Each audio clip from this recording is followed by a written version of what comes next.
अभिवादन स्वीकार कीजिए ब्रजेश मिश्रा का। और आप देखना शुरू कर चुके हैं द डिबेट। बहन भाइयों, आज तीसरा दिन है और दिल्ली में महिला पहलवान और कुछ पहलवान धरने पर अभी निरंतर बैठे हुए हैं। ब्रजभूषण शरण सिंह पर अब तक किसी किस्म की कोई कार्रवाई नहीं हुई और पूरे देश भर में इस घटनाक्रम को लेकर जबरदस्त चर्चा है। तो आखिर क्या कारण है कि ब्रजभूषण के खिलाफ कोई कार्रवाई नहीं हो रही है?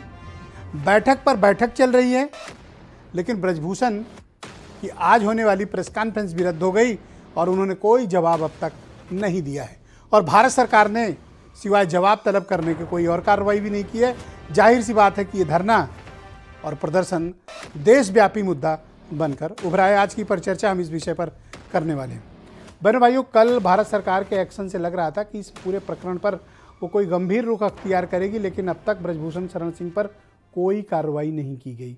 इसका नतीजा ये निकला है कि अब खिलाड़ियों में, पहलवानों में, ओलंपिक रेसलर्स के बीच ये संदेश जा रहा है कि इन खिलाड़ियों की बात आखिर क्यों नहीं सुनी जा रही है। और दूसरा एक और विषय उभर कर आ रहा है कि ये महिला खिलाड़ी जिनके साथ भी इस प्रकार की घटनाक्रम हो रही है वो पुलिस में अप्रोच करके FIR क्यों नहीं करा रही हैं। इस पूरे मामले पर सिर्फ धरना प्रदर्शन ही क्यों दिया जा रहा है, या सिर्फ यही क्यों डिमांड की जा रही है कि ब्रजभूषण इस्तीफा दे दें? क्या ब्रजभूषण शरण सिंह का कोई गुनाह, क्या उस मामले में उनके खिलाफ कार्रवाई नहीं होनी चाहिए, या सिर्फ उनको हटा दिया जाना ही मुद्दा है?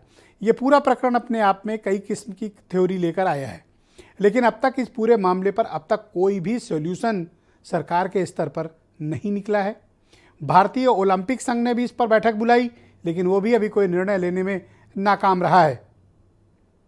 भारतीय ओलंपिक एसोसिएशन अधिकतम कार्रवाई ये कर सकता है कि वर्तमान जो कुश्ती संघ है उस पर प्रतिबंध लगा दे, उस पर अपनी टीम बिठा दे या एडमिनिस्ट्रेटर बिठा दे। भारतीय ओलंपिक संघ के पास ऐसा करने का अधिकार है कि ओलंपिक के लिए इस एसोसिएशन को प्रतिबंधित करके एक प्रशासक बिठा के इन पहलवानों को अलग से सिलेक्शन करें ओलंपिक के लिए। लेकिन ब्रजभूषण शरण सिंह की तरफ से इस पूरे प्रकरण पर अब तक, आज उनकी जो प्रेस कॉन्फ्रेंस थी, आज पहले हुआ कि 12 बजे वो प्रेस कॉन्फ्रेंस करेंगे। तमाम उन्होंने खिलाड़ी भी जमा किए गोंडा में, मीडिया भी उनके पीछे पीछे भागा। फिर यह तय हुआ कि 4 बजे प्रेस कॉन्फ्रेंस करेंगे, लेकिन ब्रजभूषण 4 बजे भी कैमरे का सामना नहीं किया। लेकिन पासिंग रेफरेंस में उन्होंने मीडिया वालों के बीच कहा कि अगर मैं मुंह खोल दूंगा तो सुनामी आ जाएगी। तो क्या है ऐसा ब्रजभूषण शरण सिंह के पास जिससे के चलते वो सबको धमका रहे हैं कि वो मुंह खोल देंगे तो सुनामी आ जाएगी? आखिर क्या है उनके पास? कुछ बहुत धमाकेदार, कुछ बहुत सेंसेशनल, या फिर वो एग्रेसिव पोस्चरिंग करके सरकार को दबाव में लेना चाहते हैं? अब तक सरकार उनके दबाव में है ऐसा प्रतीत हो रहा है, क्योंकि उन पर कोई कार्रवाई अब तक हुई नहीं। सरकार ने सिर्फ एक नोटिस जारी करके जवाब तलब किया था, जैसा कि उनके बेटे प्रतीक भूषण ने दिल्ली में मीडिया से कहा, जवाब भेज दिया गया। और इसी बीच एक और डेवलपमेंट होता है कि भारतीय कुश्ती संघ की अयोध्या में बैठक बुला ली गई है। कहां? अयोध्या में। मामला चल रहा है दिल्ली में, राजधानी है लखनऊ, ब्रजभूषण शरण सिंह हैं गोंडा के रहने वाले, और बैठक कहां हो रही है? अयोध्या में। कब? 22 तारीख को, संडे को। कह रहे कार्यकारिणी जो निर्णय लेगी वो किसी की दया या किसी के मोहताज नहीं है कि उन्हें अध्यक्ष बनाया गया, अपनी मेरिट पर बने हैं, सिलेक्ट होकर बने हैं। तो क्या वाकई में भारत सरकार दबाव में है ब्रजभूषण शरण सिंह के मुद्दे पर? क्या इन बेटियों को न्याय नहीं मिलेगा? और ये बेटियां पुलिस का रुख क्यों नहीं कर रही हैं? कार्रवाई क्यों नहीं हो रही है? ये सब कुछ आपस में दंगल में उलझ गया है। वजह क्या है? ये खेलों में चल रही डर्टी पॉलिटिक्स का खामियाजा कौन से लोग भुगत रहे हैं? खिलाड़ी।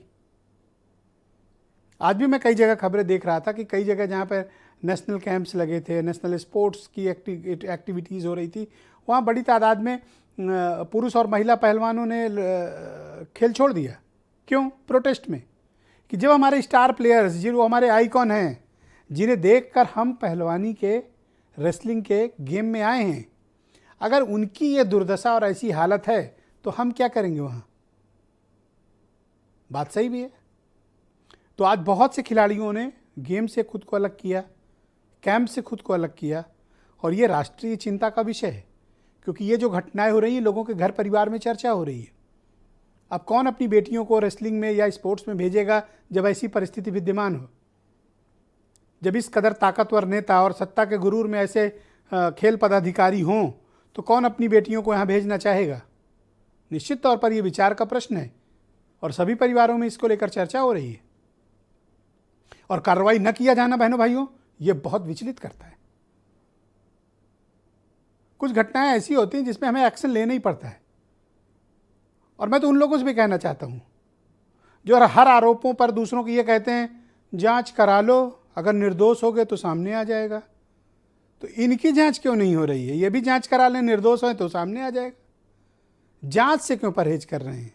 दाल में कुछ काला है क्या? जांच से परहेज करना इसका मतलब कुछ तो है। तो जब दूसरों की जांच में जो लोग बहुत दिलचस्पी लेते हैं, मैंने कल भी ये बात कही, वो अब अपनी जांच से क्यों भाग रहे हैं? करा लो जांच, निर्दोष हो गए निष्कलंक निकलो, मुस्कुराते हुए निकलना कि हम पर जो आरोप लगाए गए थे निराधार थे, असत्य थे। तो जांच कराने से परहेज बिल्कुल नहीं होना चाहिए। बेटियों को इंसाफ मिलना चाहिए, मसला इस बात का है और इस बात पर हमें फोकस भी करना चाहिए। खिलाड़ियों के साथ जो कुछ भी हुआ है यह भी अत्यधिक चिंताजनक है। मीटिंग पर मीटिंग हो रही, कल रात से मैं देख रहा हूं। तो 2 जगहों पर सेंटर पॉइंट बना हुआ है। एक दिल्ली, बैठक पर बैठक चल रही है, धरना प्रदर्शन चल रहा है। दूसरा एपिक सेंटर है गोंडा,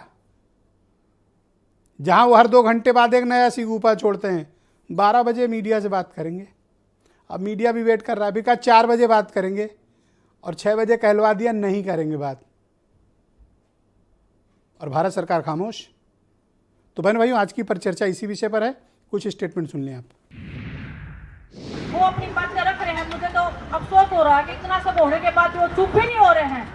वो मुंह खोलने के सुनामी हो जाएगी, हम मुंह खोल रहे हैं तो कुछ हो ही नहीं रहा है। वो कौन सा मुंह खोलना चाहते हैं? मैं तो चाहती हूँ कि सुनामी क्या कुछ तूफान आ जाए। ये हिंदुस्तान के शेर हैं, हिंदुस्तान के पहलवान हैं। अध्यक्ष जी के हर एक बात का जवाब यही है कि फेडरेशन 100 मीटर दूर थी।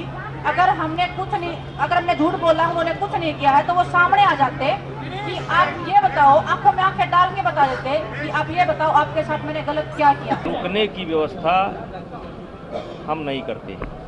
रुकने की व्यवस्था आयोजक करता है और एक एक देश की टीम को एक एक जगह रुकाता है। ये हमारी व्यवस्था नहीं है। और जिस खिलाड़ी ने आरोप लगाया है कि दरवाजा खुला रहता था, वो खिलाड़ी उस टूर्नामेंट में नहीं थी। कि रेसलिंग फेडरेशन के द्वारा खेल मंत्रालय को जो औपचारिक जवाब जाना था वो हम लोगों ने उनको प्रेषित कर दिया है और 72 घंटे का जो मौका मिला था हम लोगों ने समय से किया है। और जो औपचारिक बयान जो हम अपनी तरफ से जो जारी करते, जो माननीय सांसद जी बृजभूषण सिंह जी जो अपनी बातें करते हैं, वो 22 में एजीएम में सबसे सलाह करने के बाद ही करेंगे। तो बहनों भाइयों, आज की परिचर्चा को आगे बढ़ाते हैं। मेरे साथ दुष्यंत जादौन, भारतीय जनता पार्टी